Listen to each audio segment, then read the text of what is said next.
सामंतवाद से आजादी, बोध गया की आजादी, बोध गया की आजादी, बोध गया की आजादी, मनुवाद से आजादी, मनुवाद से आजादी, सामंतवाद से आजादी, बोध गया की आजादी, बोध गया की आजादी, हम छीट के लेंगे आजादी, हक हमारा आजादी, हम छीट के लेंगे आजादी, बोध गया की आजादी, मनुवाद से आजादी, सामंतवाद से आजादी, बोध गया की आजादी, बोध गया की आजादी, हम छीट के लेंगे आजादी, हम छीट के लेंगे आजादी, हक हमारा आजादी, बोध गया की आजादी, बोध गया की आजादी, बोध गया की आजादी, मनुवाद से आजादी, मनुवाद से आजादी, सामंतवाद से आजादी, हम छीन के लेंगे आजादी, हम छीन के लेंगे आजादी, हम छीन के लेंगे आजादी, बोध गया की आजादी, बोध गया की आजादी, बोध गया की आजादी, हक हमारा आजादी। बोलो और बना लेंगे। स्वागत कि आप सब लोग ने जो धमकी जो यात्रा है वो आपने शांतिपूर्वक संवैधानिक तरीके से उसे समाप्त करने का काम करा। आप सभी स्वतंत्र अभिव्यक्ति को संवैधानिक अभिव्यक्तियों का बहुत बहुत स्वागत, बहुत बहुत स्वागत। देखिए सम्मानित साथियों, आज जो आप इस धमकी, इस संविधान की, इस अभिव्यक्ति की यात्रा, पैदल यात्रा में महामहिम राष्ट्रपति जी को ज्ञापन देने जा रहे हैं, आपने उसी स्वतंत्र अभिव्यक्ति का सम्मान किया है जिस स्वतंत्र अभिव्यक्ति की सम्मानित माननीय महामहिम राष्ट्रपति जी को जाना था उस नीति और उद्देश्य का। आपने वो पैदल यात्रा करके, शांतिपूर्ण यात्रा करके उस संविधान की प्रकाष्ठा को आपने भारत के नहीं विश्व के शीर्ष स्तर पर पहुंचाने का काम किया। जो आज आपने काम किया है इसकी एक कॉपी यूएनओ भी जाएगी। जब यूएनओ जाएगी आपका तो चर्चा होगी, क्योंकि आपने इस धमकी शांति की यात्रा में कदम रखा। लेकिन आपसे पहले ये जो प्रशासन जो हमारे साथ खड़ा है छुट्टी वाले दिन भी, इनकी पहले प्रशंसा होगी, क्योंकि इन्होंने आज छुट्टी त्याग करने के बाद संविधान की मूल भावनाओं को ताकत देने का काम किया। ये सामाजिक स्वाभिमान शिक्षा वेलफेयर सोसाइटी और समस्त साथी आप प्रशासन के ऋणी हैं, आप प्रशासन के ऋणी हैं। और हम चाहेंगे कि जिस सहानुभूति से प्रशासन ने हमारा यहाँ पे सम्मान किया है, उसी नीति और सिद्धांत के साथ महामहिम राष्ट्रपति, प्रधानमंत्री, गृह मंत्री, बिहार सरकार और यूएनओ जल्द से जल्द मानवतावादी डिसीजन लेके बिहार के माँ बोधी को कब्जाधारियों से मुक्त कराकर बीटी एक्ट 1949 को निरस्त कराकर मानव बुद्ध के एक सिद्धांत को खुद के अनुयायियों को सौंपने का काम करें, ऐसी हमारी आपसे अनुरोध है। हमारे बीच में देखिए एक डॉक्टर शरीर का होता है, एक डॉक्टर समाज का होता है। आज लेकिन हम आपको ऐसे एक शख्स से मिलाएंगे जो समाज का भी डॉक्टर है और हकीकत में भी डॉक्टर है। मैं चाहूँगा डॉक्टर हरेंद्र जी से आप आए, और ऐसी भी व्यक्ति जो डॉक्टर सर्जन होने के साथ एमएस होने के बाद अगर वो चाहते तो 4-5 ऑपरेशन कर देते और लाखों रुपए आज यहाँ से कमा लेते। लेकिन आपको सैल्यूट है, नमन है कि आपने भरी दोपहरी में कदम से कदम मिलाकर इस स्वतंत्र अभिव्यक्ति को जिंदा रखने का काम किया। ये सामाजिक स्वाभिमान शिक्षा वेलफेयर सोसाइटी और इसके समस्त कार्यकर्ता आपके ऋणी हैं, आपके ऋणी हैं। मैं चाहूँगा सम्मानित साथी आप 2 विचार रखेंगे, 2 मिनट मान रखेंगे। ये पहली लड़ाई नहीं है, बोध गया की लड़ाई है, अभी हाल फिलहाल की लड़ाई नहीं है। अगर आपका इसका पुराना इतिहास देखें तो सम्राट अशोक ने ईसा पूर्व ने इसको बनाया था। और आज हालात ये है कि जो मनुवादी लोग हैं उनका वहाँ कब्जा है। जैसे अगर किसी मंदिर के ऊपर जो है कब्जा किसका होता है, वो हिंदुओं का होता है। ऐसी चर्च पर कब्जा होता है, ईसाइयों का होता है। गुरुद्वार पर कब्जा जो होता है, जब वहाँ वो होते हैं, वो सिख समुदाय का है। ऐसे ही बोध गया जो बौद्ध विहार होते हैं, पहली बात तो मंदिर नहीं है, वो विहार है। तो बौद्ध विहार जो सम्राट अशोक ने बनाया है, उस पे जो सारा कुछ कार्यक्रम, जो भी कब्जा होना चाहिए, जो भी वहाँ होना चाहिए, वो बौद्धों का होना चाहिए। हम इस मांग के साथ आए हैं कि बोध गया का जो जहाँ तथागत बुद्ध ने ज्ञान प्राप्त किया था, वो जो है बौद्धों को दिया जाए, वापस दिया जाए। और ये 7वीं सदी में जब हेमन सांग भारत में आया था, उन्होंने भी इस बात का जिक्र किया कि बोध गया में बौद्ध विहार ऐसे सम्राट अशोक ने बनाया है। इसका वर्णन मिलता है।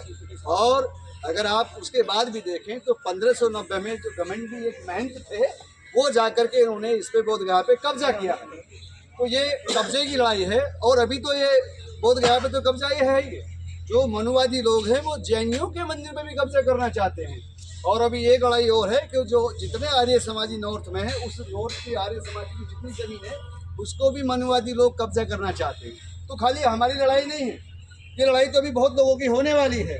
तो इसलिए यहाँ पर जो हम ज्ञापन देना है इस बात की लाएँ कि बोध गया जैसे बाकी लोगों के जो पूजा स्थल हैं वैसी वो बौद्धों को सौंप दिए जाए। ये जितने के लोग ये हो सकता है संख्या में कम है, लेकिन वैचारिक दृष्टिकोण से तो ये लाखों के बराबर है। क्योंकि ये जो विचार आज जा रहा है यहाँ से, ये पूरे भारत में, देश और विदेश दोनों में आज लड़ाई विदेशों में भी बोध गया के लिए खड़ी हो गई है। तो हमारी लड़ाई किसी व्यक्ति से नहीं, हमारी वैचारिक लड़ाई है। और हम यहाँ उपस्थित सभी के साथ इसलिए हुए, 10-11 किलोमीटर की पैदल यात्रा है। ये इसलिए की गई ताकि लोगों में ये जो सत्य है, जो असत्य बना करके परोसा जा रहा है, वो सत्य लोगों के सामने जाए और हमारा जो बोध गया है वो लोगों को मिल जाने चाहिए। हमारी इतनी सी अब क्या है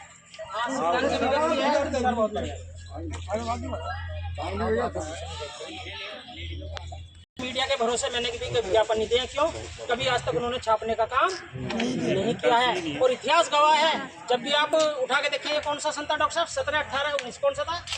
2017 में हम लोगों ने दैनिक जागरण और अमर उजाला का 6 महीने तक इतना विरोध किया है, छोटे से लेकर बड़े स्तर तक। क्यों? क्योंकि वो शोषित, पीड़ित, वंचित आवाज की ना शैक्षिक, ना सामाजिक, ना शोषण की कोई खबर नहीं छापता। हमारी अपेक्षा है, विश्वास है आप छापें। अरे हम लोकतंत्र की अभिव्यक्ति, हमारी जो विचारधारा है उन लोगों ने कब्जा करने का काम किया। कुछ बात तो मैं जब बताऊंगा, जब वो ज्ञापन देने के लिए आएंगे वो वाली बात मैं रखूंगा, लेकिन कुछ बातें मैं अभी आपके सामने रखूंगा कि जिंदा भी व्यक्ति हैं। मैं बता दूं आपको, आज आप फांसीवादी युग में आंदोलन कर रहे हैं, संवैधानिक आंदोलन। आज फांसीवादी युग है। आज अभिव्यक्ति की, स्वतंत्रता की, अभिव्यक्ति की जो आज़ादी है उस पर तलवार का पहरा है, उस पर तलवार का पहरा है। और इस तलवार के पहरे को आप जैसी संवैधानिक आवाज़, आप जैसा प्रशासन ही उसे मूल भावनाओं को ऊपर तक पहुंचा सकता है। आप भूल जाइए कि आप किसी एक व्यक्ति के पास हैं, व्यक्ति के साथ हैं। आपको किसी व्यक्ति के साथ नहीं रहना है। आप संवैधानिक विचारधारा को पकड़ के चलिए। आपको छोटे से लेकर बड़े तक आदमी आपको सम्मान की दृष्टि में देखेगा, और ऐसा कोई भी न्याय नहीं होगा जो न्याय आपको मिले ना। ये अभिव्यक्ति स्वतंत्र रखनी है। बाबा साहब अम्बेडकर ने हम लोगों को जब न्याय दिला दिया, जब भारत में हम लोगों के लिए कोई न्याय नहीं था, कोई ऐसा विधान नहीं था। उन्होंने बिना किसी मारपीट के, बिना किसी ऐसे संगठन के हम लोगों को ऐसी विचारधारा का और ऐसे संगठन का साथ दे दिया जिसकी वजह से आज हम सामंतवादी लोगों की टकराव के साथ भी संवैधानिक रूप से उनकी आवाज को दबाने का काम कर सकते हैं। आज डॉक्टर साहब ने जो बात कही कि हम लोगों को एकजुट होकर एक ऐसी विचारधारा का काम करना चाहिए। मैं और कोई विचार रखेगा भाई अपने, जो ना देगा पाली के साथ, जो ना दे रहेंगे हर बीटी एक्ट निरस्त करो, हर बीटी एक्ट